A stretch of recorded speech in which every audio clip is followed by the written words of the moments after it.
sa ulo ng mga humahataw na balita. Hataw Balita. Mahigit 300,000 individual sa Luzon at Visayas apektado ng baha dulot ng shear line ayon sa National Disaster Risk Reduction and Management Council. Hataw Balita. Lokal na pamahalaan ng Northern Samar nagdeklara na ng state of calamity dahil sa pinsalang dulot ng sama ng panahon. Hataw Balita. Pangulong Ferdinand Marcos Jr. hinikayat ang mga Pilipino na makilahok sa pagtugon sa mga hamon ng climate change. Hataw Balita. Grupong Piston binalaan ng pamahalaan na maaaring humantong sa korte ang usapin ng PUB modernization kung hindi pa rin pakikinggan ng Land Transportation Franchising and Regulatory Board at ng Department of Transportation ang kanilang mga hinaing. Hataw Balita. Philippine National Police natuklasan na iisa ang baril na ginamit sa municipal engineer sa Misamis Occidental noong Oktubre at sa pagpaslang sa broadcaster na si Juan Umalon alias Johnny Walker. Hataw Balita. At Senator Amy Marcos kinwestiyon ang hakbang ng ilang mambabatas na maipasok ang mga investigador ng International Criminal Court o ICC sa Pilipinas. Hataw Balita. Una sa ating mga humahataw na balita. Umabot na sa mahigit 300,000 residente ang naapektuhan ng mga pag-ulan at matinding pagbaha na dulot ng shear line sa ilang mga bahagi ng Luzon at Visayas. Batay sa pinakabagong update ng National Disaster Risk Reduction and Management Council o NDRRMC kahapon, November 22, aabot sa nasa kabuang 81,050 families ang naapektuhan ng pag-ulan at pagbaha sa ilang mga lugar o katumbas ng nasa 307,087 individuals. Sila ang mga residente na kinailangang lumikas dahil sa malawakang pagbaha na nangyari sa nasa 150 mga lugar sa Luzon at Visayas. Nasa 43,665 individuals naman ang naitalang lumikas dahil sa pagbaha, dala ng mga matinding pag-ulan. Mahigit 5,500 dito ang nananatili sa mga evacuation center, habang mahigit 37,000 ang nasa labas ng evacuation centers o ang mga napiling makisulong sa mga kamag-anak o kakilala. Batay sa datos ng ahensya, 5 rehiyon o 15 probinsya ang naapektuhan ng mga pag-ulan. Pakinggan po natin ang pahayag ni NDRRMC Deputy Spokesperson Mark Timbal. Medyo malaki po itong area na apektado po nitong low pressure area and shear line. Technically po 5 pong mga regions ang nakakaranas po ng mga pag-uulan dulot po nito. Hataw Balita. Nakakapagtala ang Office of Civil Defense o OCD Bicol ng 21 nasirang bahay sa 2 munisipalidad sa rehiyon ng Bicol. Samantala, umabot naman sa mahigit 24,000 pamilya ang naapektuhan ng matinding pagbaha, bunsod ng sama ng panahon na epekto ng shear line sa Kabikulan. Si Jerry Galicia, humahataw. Hataw Balita. Nag-iwan ng 21 partially damaged houses ang malawakang pagbaha na hatid ng nakaraang malakas na buhos ng ulan na epekto ng shear line sa buong rehiyon ng Bicol. Isa ang naitala sa bayan ng Panganiban, Camarines Norte at 20 naman sa bayan ng Uson na nalubog sa hanggang dibdib na tubig baha sa barangay Magsaysay. Pero sumasailalim pa ito sa validation ng Department of Social Welfare and Development o DSWD. Batay sa datos ng Office of Civil Defense o OCD Bicol, umabot na sa mahigit 24,000 pamilya, nakatumbas ng mahigit 72,000 individual ang apektado ng pagbaha sa rehiyon. Samantala, 29 na munisipalidad at syudad ang nagsusustinde ng pasok sa elementarya at high school. Nagkansela din ng 3 flight ang mga paliparan sa syudad ng Naga sa Camarines Sur at sa Masbate City sa kasagsagan ng malakas na buhos ng ulan. Umabot naman sa mahigit 1,700,000 piso ang tulong na nahihatid ng Department of Social Welfare and Development o DSWD. Namahagi din ng Hot Meals ang lokal na pamahalaan ng Pasakaw, Camarines Sur sa mga biyaherong na stranded sa Pantalan. Patuloy pang nangangalap ng datos ang OCD Bicol sa iniwang pinsala sa agrikultura at infrastruktura sa buong Kabikulan. Diyos ang aming sandigan, serbisyo publiko ang aming pinahahalagahan. Jerry Galicia, humahataw. Hataw Balita. Nagdeklara na ng state of calamity ang probinsya ng Northern Samar dahil sa mga pinsala na naranasan ng probinsya dahil sa mga pag-ulan at matinding pagbaha na dulot ng shear line. Ayon kay Northern Samar Governor Edwin Ong Chuan, patay ang deklarasyon ng state of calamity sa rekomendasyon ng Provincial Disaster Risk Reduction and Management Council o PDR-RMC dahil sa matinding pinsala na naitala sa lalawigan. Simula nitong Lunes at hanggang sa araw ng Biyernes, November 24 ay mananatiling suspendido ang klase sa lahat ng mga paaralan, mapapribado o pampubliko sa buong probinsya. Sinuspindi naman kahapon ang pasok sa trabaho ng mga manggagawa maliban na ang mga frontliner na nasa disaster response, health, public safety, banking, financial at food supply institutions. Sa pinakabagong advisory, sinabi ng lokal na pamahalaan na magbabalik na sa normal na operasyon ang pasok sa mga trabaho sa pampubliko at pribadong sektor ngayong araw ng Huwebes, November 23. Sa Sumoroy Hall at Gymnasium sa Northern Samar, sa 3,000 ang evacuees na pansamantalang nanunuluyan ang nabigyan na ng ayuda ng local government unit. Halos 400 residente sa Northern Samar ang maingat na nailikas ng Philippine Coast Guard. Binubuo ito ng nasa 80 pamilya mula sa 5 magkakatabing barangay sa Katarman, Northern Samar. Liban sa Katarman, puspusan din ang evacuation at rescue operations ng PCG sa mga bayan ng Biri, Palapag at San Jose. Hataw Balita. Patuloy na nangangalap ng impormasyon ng National Disaster Risk Reduction and Management Council o NDR-RMC hinggil sa posibleng casualty dulot ng sama ng panahon na epekto ng shear line sa Luzon at Visayas.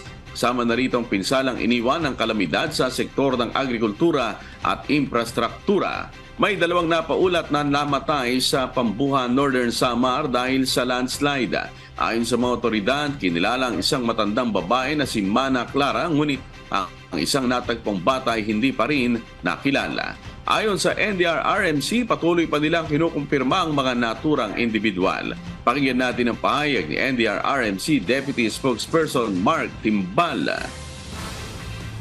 So for ma'am, sa official na pag-uulat po dito at NDRMC Operations Center, wala pa po tayong nabalitaan o natanggap na nasawi. Although may lumilitaw po sa social media na nakarating sa atin din na meron daw po tayong 2 kababayan na medyo na-disgrasya daw po ata dyan sa area.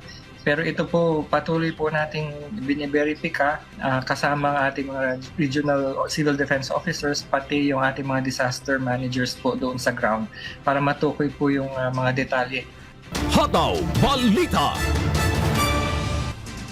19 na barangay sa bayan ng Sigma Capiz ang naitala ng Sigma Municipal Disaster Risk Reduction and Management Office na lubog sa baha ang mga palayan dahil sa mga matinding pag-ulan na dulot ng shear line kahapon, November 22.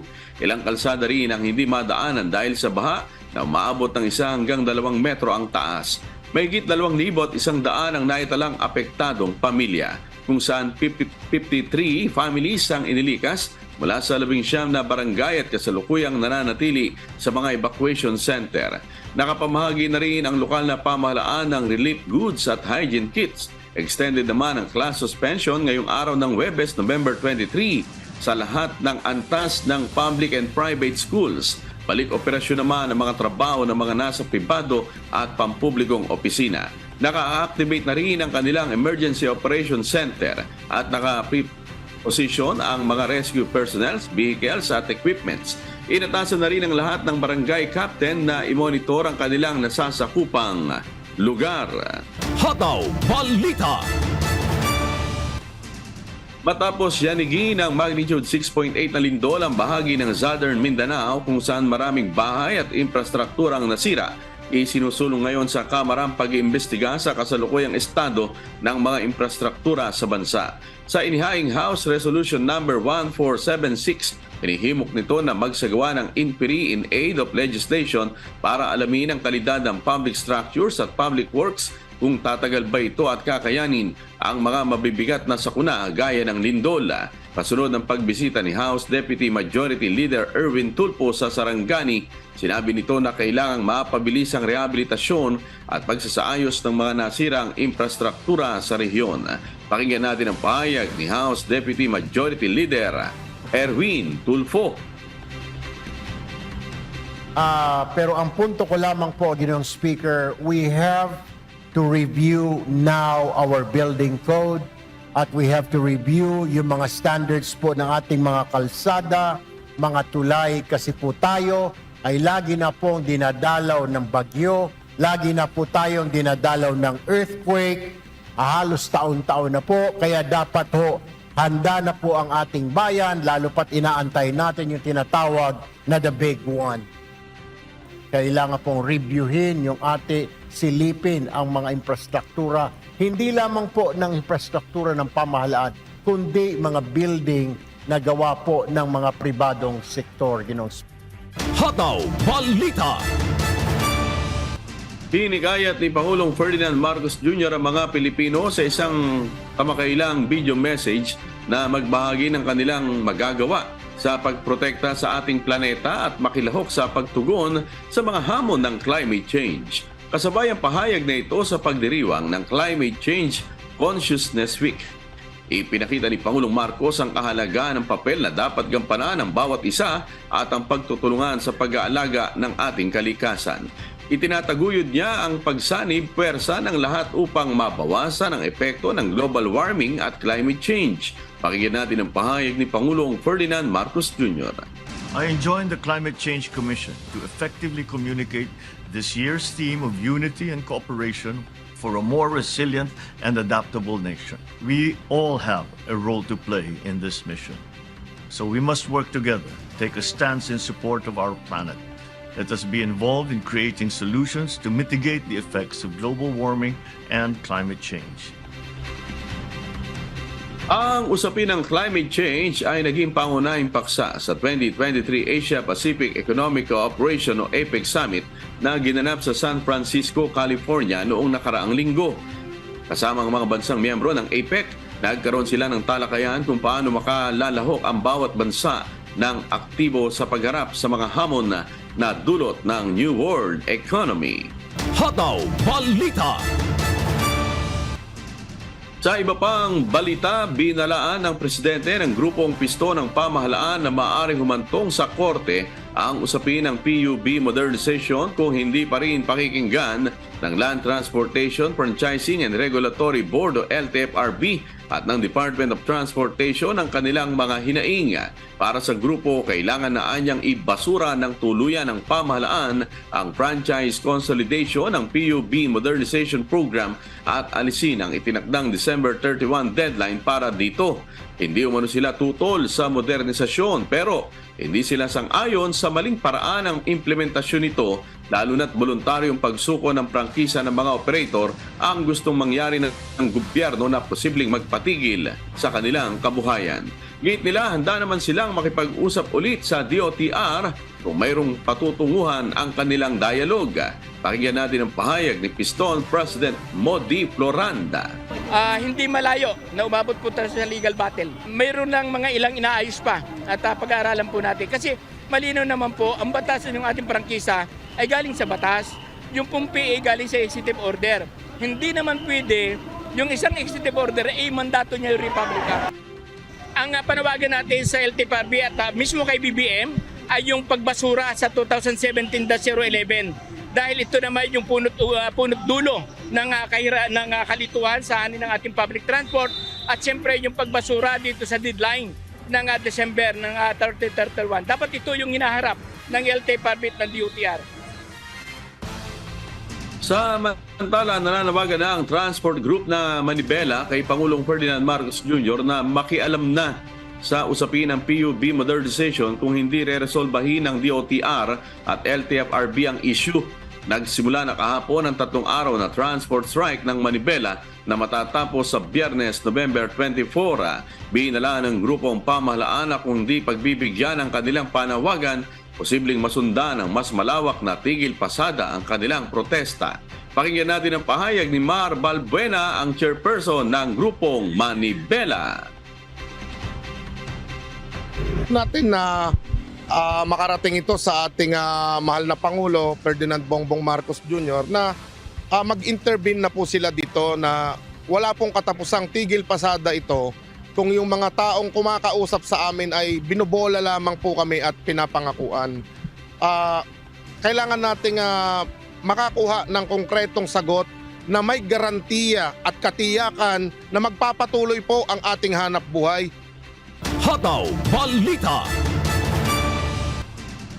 Napagkasunduan ng Metropolitan Manila Development Authority o MMDA at ang House of Representatives na hulihin ang mga motoristang gumagamit ng plakang may numerong 8 o mas kilala bilang protocol plates.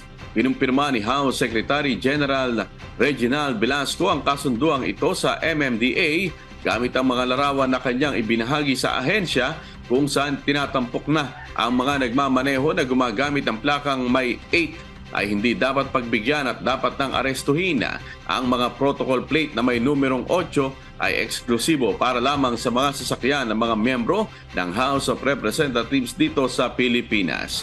Ang kasunduang ito ay sumusunod sa isang memorandum na inilabas ng House Secretary General na nag-uutos ng pagbawi sa lahat ng expired at peking Special 8 plates.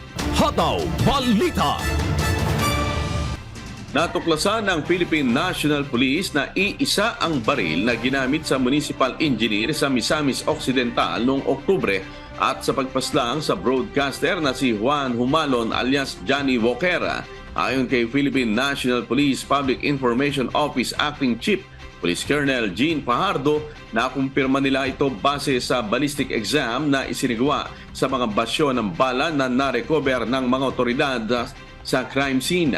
Dagdag pa ni Colonel Fajardo, hindi pa inaamin ng pangunahing suspect sa pamamaril sa municipal engineer kung may kinalaman din siya sa pagpaslang kay Humalon, pagamat nahuli na ito noong November 14 sa isang buy-bust operation. Pakinggan natin ang pahayag ni PNP Public Information Office Acting Chief Police Colonel Jean Fajardo. Yung mga basyo na na-recover dun sa dalawang insidente ay nagpapakita na iisang baril po yung ginamit dito sa dalawang insidente po na ito. Doon naman po sa nahuli na isang suspect na involved doon sa unang insidente involving po yung municipal engineer kung saan nga yung mga basyo na na-recover doon sa dalawang insidente ay nagpapakita na iisang baril po yung ginamit dito sa dalawang insidente po na ito ay kasalukuyan pa rin pong nakakulong. Dahil nga siya po ay nahuli po noong November 14 but wala po siyang sinasabi at wala po siyang inaamin kung may kinalaman po siya doon sa insidente involving po si Johnny Walker. Matapos na maglabas ng resolution ang Misamis Occidental Prosecutor's Office na pumasa na ito sa case build-up at evaluation, isinagawa na ngayon ng Special Investigation Task Group Humalon ang preliminary investigation. Si Humalon ang ikalawang mamamahayag na pinaslang ngayong taon at ikaapat sa ilalim ng administrasyon ni President Ferdinand Marcos Jr. Kabilang sina Ray Blanco, Percy Lapid at Crescenciano Bundukin.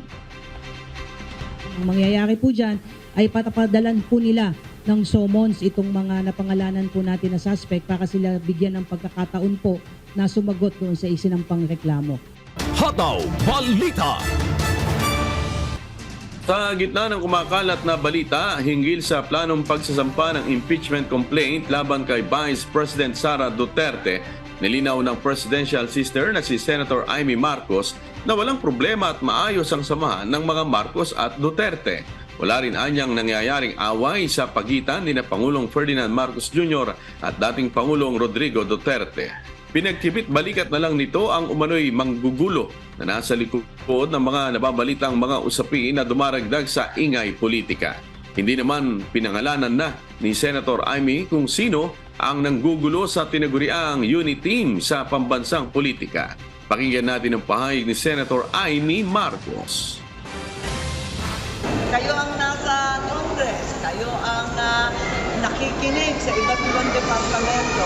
Yung mga principal, yung kapatid ko, ako, si Vice President Sara, si PRRD, palagay ko hindi naman problematic. Yung iba na nanggugulo dyan, ewan ko nila. Hataw Balita. Kinwestiyon ni Senator Amy Marcos ang hakbang ng ilang mambabatas na isulong ang pagpapasok sa Pilipinas ng mga investigador ng International Criminal Court o ICC para siyasatin ang posibleng crimes against humanity ng war on drugs noong administrasyon ni dating Pangulong Rodrigo Duterte. Git ng senador, gumagana naman ang justice system sa bansa at hindi na kailangan pang pakialaman ng mga dayuhan. Makailang ulit na ring sinabi ni Pangulong Ferdinand Marcos Jr. ang posisyon ng Pilipinas na kumukwestiyon sa jurisdiksyon ng international body sa Pilipinas. Tinalakay na kahapon ng House Committee on Justice and Human Rights ang resolusyon na humihimok sa gobyerno na makipagtulungan sa ICC. Pakinggan natin ang pahayag ni Senator Amy Marcos. Ang laking kahihiyan talaga sa Pilipinas kapag pumasok yung ICC na yan. Ayaw papayag-payag ng ganyan. Eh yung ating mga korte, tibay-tibay, pinalaya na si Senator De Lima. Eh hindi ba katibayan yun na maayos yung korte at talagang maandar ang judikatura? Para naman kay Senator Ronald Bato de la Rosa na kilalang kaalyado ni dating Pangulong Duterte, kung aaprubahan ng Kamara ang resolusyon, mananatili lamang itong resolusyon maliban na lamang kung aaksyonan ni Pangulong Marcos. Ayon sa Senador, sa Pangulo sumusunod ang mga ahensya ng gobyerno at hindi sa Kongreso. Hataw Balita. Oras alas 5:30 na po ng umaga at sa pagpapatuloy ng Hataw Balita Pilipinas. Suspendido ng 3 araw ang face-to-face cases o classes sa siyudad ng Malolos, Bulacan dahil sa malawakang jeepney strike na isinagawa ng transport group na Manibela sa siyudad. Layo ng hakbang na hindi maabala at maapektuhan sa pag-aaral ang mga estudyante dahil sa kawalan ng masasakyan sa gitna ng tigil pasada. Si Nestor Torres sumahataw. Hataw Balita. Suspendido ngayon ang face-to-face classes sa pribado at pampublikong paaralan mula elementary hanggang kolehiyo sa siyudad ng Malolos dahil ito sa isinasagawa na 3 araw na malawakang jeepney strike ng grupong Manibela. Sinimulan ang jeepney strike nitong Miyerkules, November 22 at magpapatuloy hanggang Biyernes, November 24 sa siyudad ng Malolos kasama ang bayan ng Kalumpit, Santa Maria, Bukawi at Dorsagaray. Ayon sa city government, hindi na nila pinapasok ang mga estudyante dahil ayaw rin nilang mahirapang mag-commute pauwi ang kanilang mga anak. Naabisuan na rin naman nila ang mga pamunuan ng eskwelahan sa Malolos na no face-to-face classes ang mga estudyante. Bukas naman ang online classes at modular o asynchronous classes para sa mga bahay na sila muna mag-aral. Para sa grupong Manibela, magpapatuloy ang gagawing pagbabantay sa jeepney strike sa Malolos malapit lang sa harap ng provincial capital.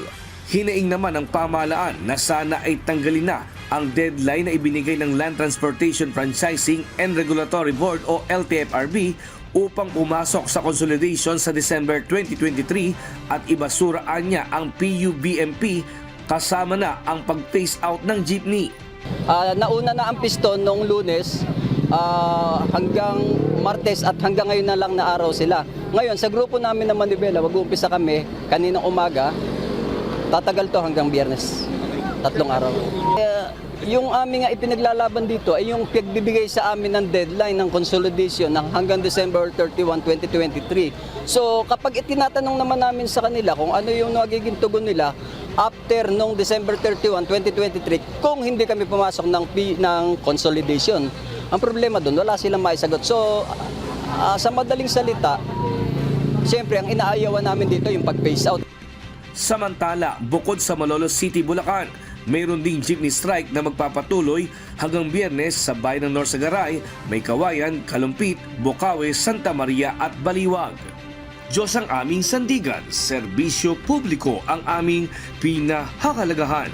Nestor Torres, humahataw! Hataw Balita.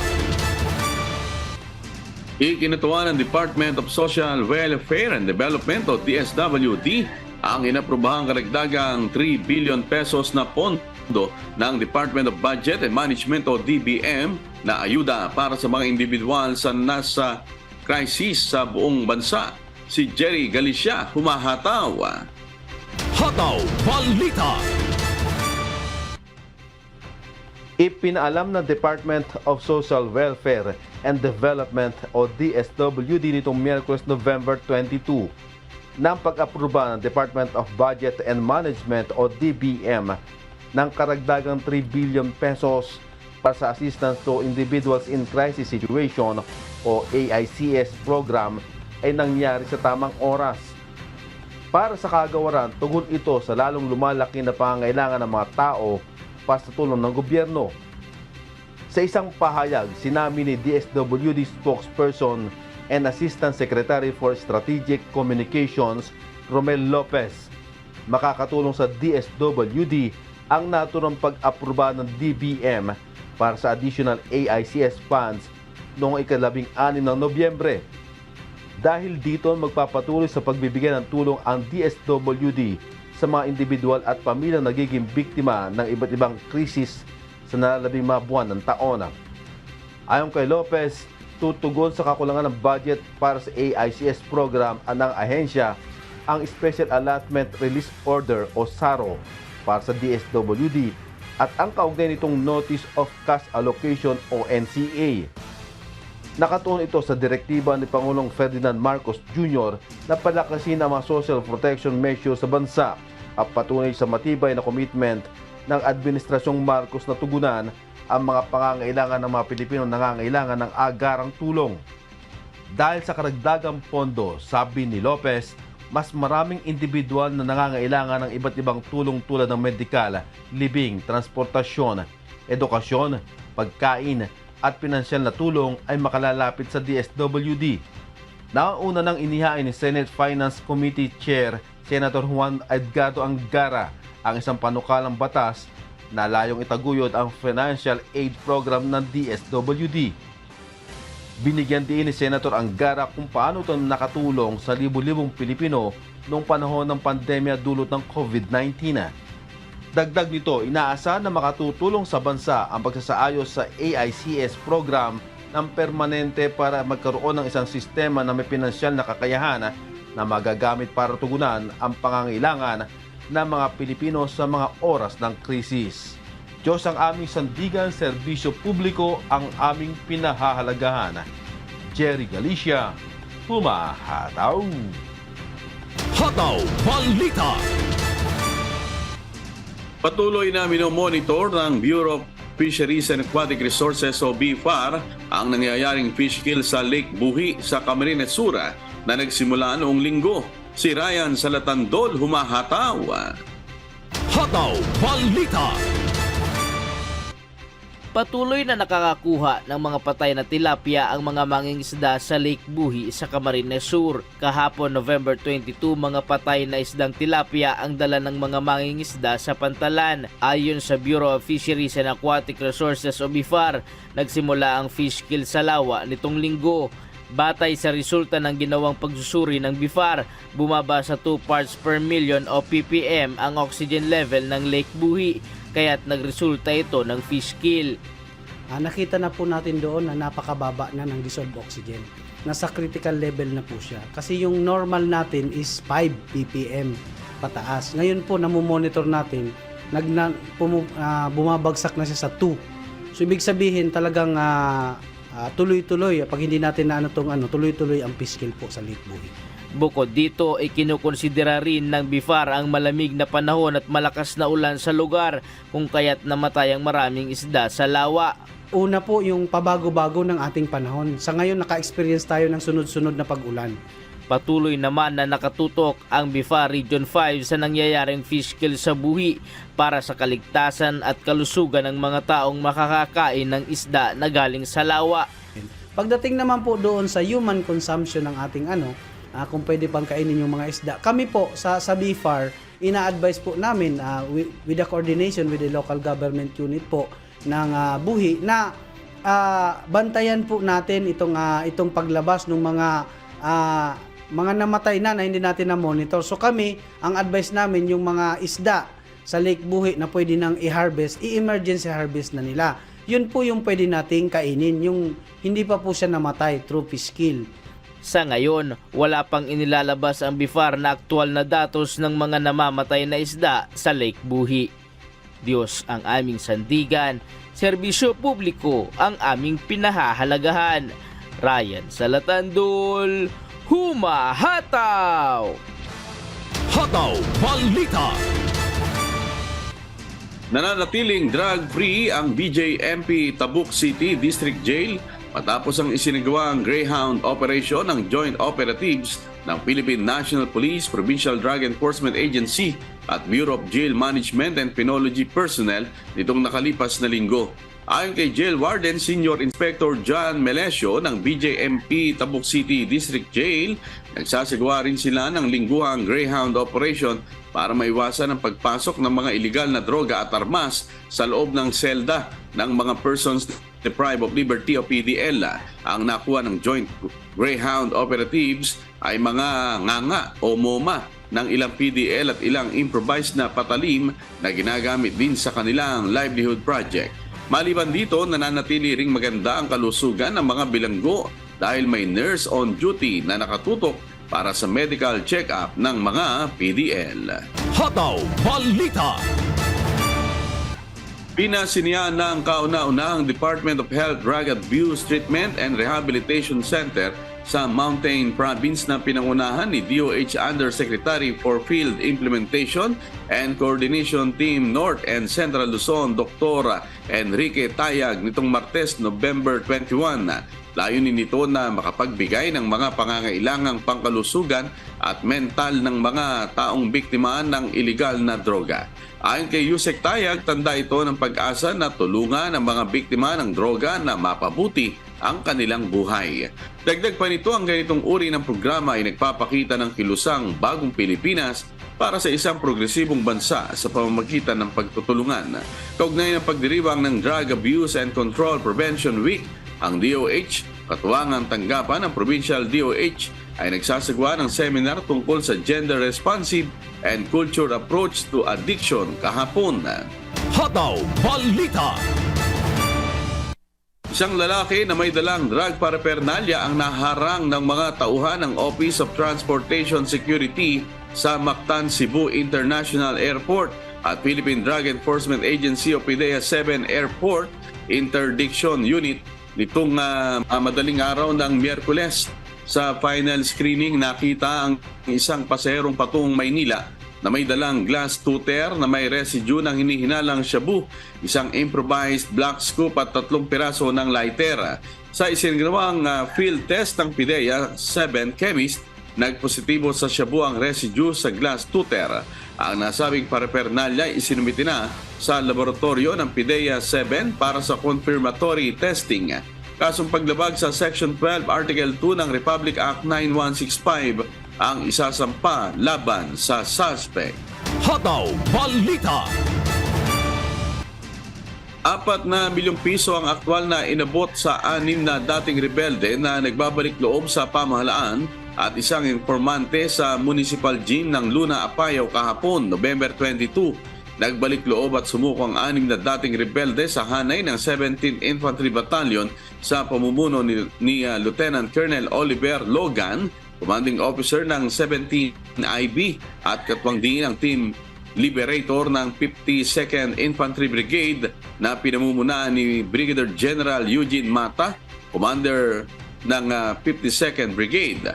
Nakuha ang isa sa mga ito ang M60 machine gun, 3 M653 rifle, 2 M14 rifle, isang M16 with M203 grenade launcher, isang AK-47 rifle, 14 na M16 rifle na may kabuuang 22 armas.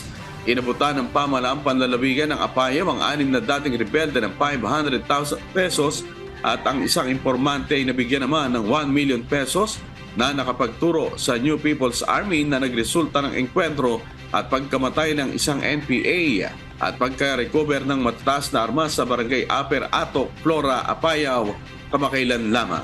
Ang aktibidad ay pinangalan ng Celebrating Oneness and Progress and Unrelenting Nationalism na pinangunahan mismo ng kalihim ng Department of National Defense na si Gilbert Gibo Chodoro. Binigyang din ni Secretary Chodoro na ang pagkakaisa at pagtutulungan katulad ng magkapit lalawigan na Apayao at Cagayan ay isang mahalagang tulay o networking para sa kapayapaan. Hataw Balita. Halos 6 na taon nang ipinatigil ang pagbibigay ng mga new license permit o lisensya sa mga bagong dealer at manufacturer ng paputok sa bansa.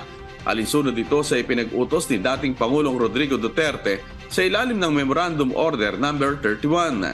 Pero sa ngayon, kumpiyansa ang pamunuan ng Philippine Pyrotechnics Manufacturer and Dealers Association Incorporated o PPMDAI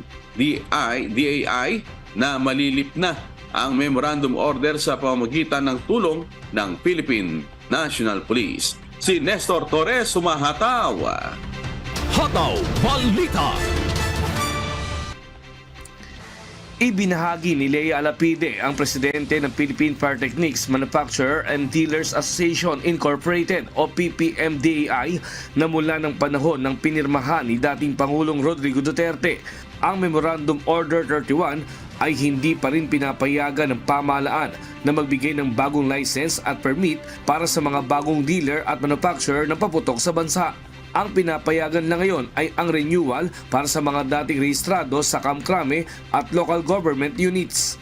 Pero ayon kay Alapide, presidente ng PPMDAI, malaki ang tsansa na sa susunod na taon ay maaproba ng malip ang Memorandum Order 31 dahil inaayos na anya ito ng pambansang pulisya para mailapit kay Pangulo.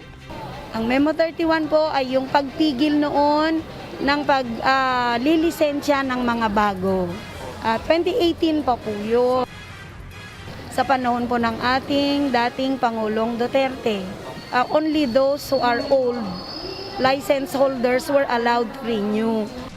So since matagal naman na po yun, it's high time siguro po na pag-aralan na po nila. At nakita nga po ng Chief PNP na maganda naman po ang aming industry at inendorso naman po. Dahil matagal na rin pinatigil ang pagbibigay ng license permits sa mga dealer at manufacturer, malaki naman ang naging epekto nito sa industriya ng paputok dahil marami na rin ang nawalan ng trabaho. Gusto natin ng livelihood, yung pagtitinda, pagle-level up ng isang retailer, gusto nang mag-dealer, na-stop po lahat yun. Na siyempre po, livelihood, economy po ang ating pinag-uusapan. Samantala, sinabi ni Bukawi Vice Mayor Erwin Tugna, asawa ng dating namayapang mayor ng Bukawi na si Johnny Villanueva, marami ang nawalan ng trabaho at naapektuhan mula ng alisin ang pagbibigay ng license permits sa bagong aplikante. Sakali namang malip nga sa susunod na taon ang Memo 31, ay posibleng makapaglabas sila ng mga dekalidad na mga fireworks display na pwedeng magamit sa okasyon at magbukas din ng trabaho sa Bukawi. Dito kumukuha ng kanilang ikabubuhay. So kapag na-lift yan ni President Bongbong Marcos, yun tungkol sa mga permits at lisensya, mas dadami ang mga Bukawenyong mga kapaghanap buhay sa fireworks industry. Samantala, ayon pa rin sa pamunuan ng PPMDAI, ipararating na ng Philippine National Police ang kanilang pakiusap na ilip na ang Memo 31. Ang inaantay na lang nila ay maaproba na ito ng Malacanang sa susunod na taon. Diyos ang aming sandigan, serbisyo publiko ang aming pinahahalagahan. Nestor Torres, humahataw!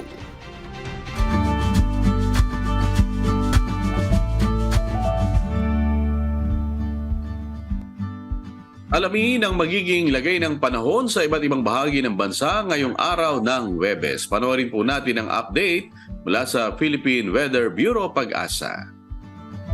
Sa kasalukuyan ay patuloy ng umiiral itong northeast monsoon o yung hanging amihan sa may northern central Luzon. At dahil pa rin sa salubungan ng hanging amihan at ng easterlies o yung mainit na hangin na nagmumula sa Karagtang Pasipiko, ay meron pa rin nabubuong shear line dito naman sa may bahagi ng Southern Luzon at magdadala ito ng mga ulap ng kalangitan ng mga kalat-kalat na mga pag-ulan sa may bahagi ng Bicol Region and sa may Palawan area, gayon din sa may Quezon.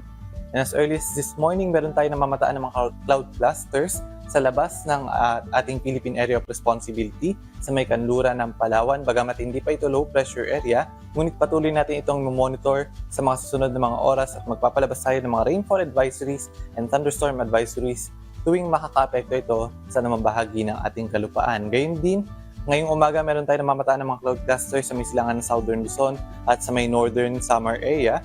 Kaya naman pinag-iingat pa rin yung ating mga kababayan dyan dahil bagamat hindi natin maasahan ang tuloy-tuloy ng mga pag-ulan sa may Northern Samar dahil na rin inulan yung area na ito sa mga nakaraang araw, ay posible pa rin yung mga pagbaha at pagguho ng lupa.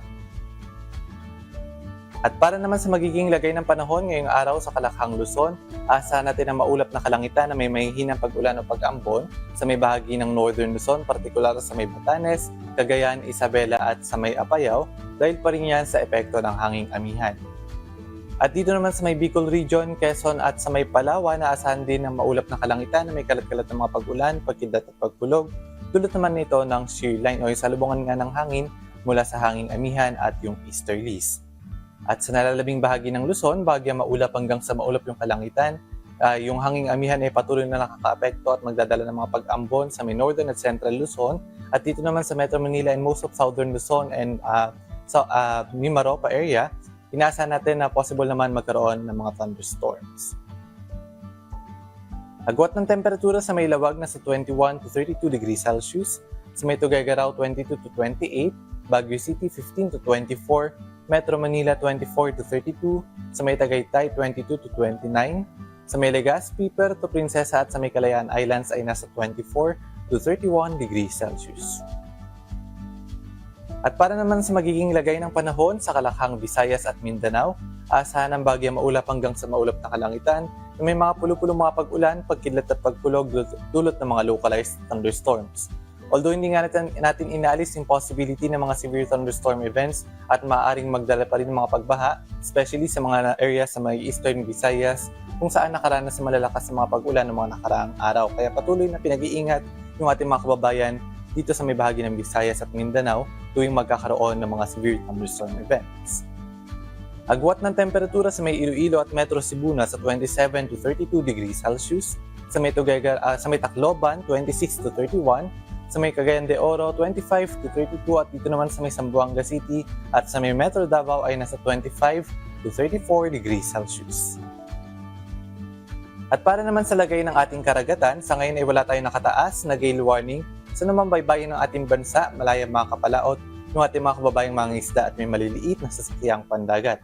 Iba yung pag-iingat lamang sa mga papalaot sa lahat ng baybayin ng Luzon dahil maaari pa ring makaranas ng katamtaman hanggang sa mataas sa mga pag-alon dulot ng hanging amihan. At ang aring araw ay sisikat ngayong 6:01 ng umaga at lulubog naman mamayang 5:24 ng gabi. At napanood po natin ang update mula kay Pag-asa Weather Specialist Patrick Del Mundo. Tandaan, sa bawat araw na ating nasisilayan, tayo magpasalamat sa Diyos na may lalang. Hataw Balita. Samantala, nag-anunsyo na po ng walang pasok ang ilang lokal na pamahalaan dahil sa nagpapatuloy na transport strike ng grupong Manibela na nagsimula kahapon araw ng Miyerkules, November 22. Nagpahayag ng suspensyon ng in-person classes sa lahat ng antas ng public at private schools ngayong araw ng Huwebes at magpapatuloy hanggang bukas, November 24, ang mga local government unit ng Northern Samar, General Santos City, South Cotabato at ang lalawigan ng Sarangani. Suspendido rin po ang in-person classes sa lahat ng antas ng private at public schools at magkakaroon ng shift sa asynchronous o modular or online classes sa Kalumpit at Malolos City. Hataw Balita. At para naman sa ating shout out, yung mga nakatutok po sa atin sa Facebook, andyan sila Presina Sadi, Danilo Macario, LB San Jose, Edita Tubal at dyan naman sa YouTube, andyan si John Edward Muñoz ng San Pablo, Laguna, si JC Yama At ito, pinababati ni Wilbert Bernardo, si Happy Sabbath Anniversary daw sa kanilang diakono ng lokal ng Talisay, Cebu na si Boy Sige. At happy birthday din sa kanilang servant na si Jinel diyan sa Trias ng San Pedro, Cebu. At belated happy birthday kay Patpat o Patricia Kulubong na nasa Lucca, Italy, at regards na rin sa pamilya. At syempre salamat po sa lahat ng mga tumutok po sa atin sa buong Pilipinas at sa iba't ibang panig ng mundo. Ganun din sa mga tagapakinig ng Hataw Balita Pilipinas sa Radyo La Verdad 1350. At mamayang gabi na po ang Day 14 o huling gabi ng session ng Mass Indoctrination ng MCGI. Mamaya po yan, 7 p.m. sa official MCGI social media accounts. Kabilang po ang MCGI channel, ang official YouTube channel ng Members Church of God International. Patuloy rin po namin kayong inaanyayahan na makiisa sa Global Prayer for Humanity tuwing Lunes hanggang Biyernes alas 9:30 ng gabi. Ito po ay nakastream ng live sa lahat ng MCGI social media accounts. Ang Global Prayer for Humanity ay bukas po sa lahat, anuman ang inyong relihiyon o lahi. Mga kasangbahay, kung meron po kayong balitang hindi ninyo napanood o kaya ay may nais kayong muling panoorin sa Hataw Balita Pilipinas, bisitahin lamang po ang aming mga official social media account. I-like at i-follow ang UNTV News and Rescue Facebook account at i-click ang subscribe button sa UNTV News and Rescue YouTube channel. Mapapanood nyo rin po rito ang iba pang news programs ng UNTV, pati na ang iba pang videos na nag-iisang public service channel. Kaya, subscribe, like, and share. At sa aming ibabahaging mga salita ng Diyos na ating sandigan, mula sa Roma Kapitulo 12, talatang 17 hanggang 18. Huwag kayong mangagbayad sa kanino man ng masama sa masama. Isipin ninyo ang mga bagay na kapuri-puri sa harapan ng lahat ng mga tao. Kung maaari, ayon sa inyong makakaya, ay magkaroon kayo ng kapayapaan sa lahat ng mga tao.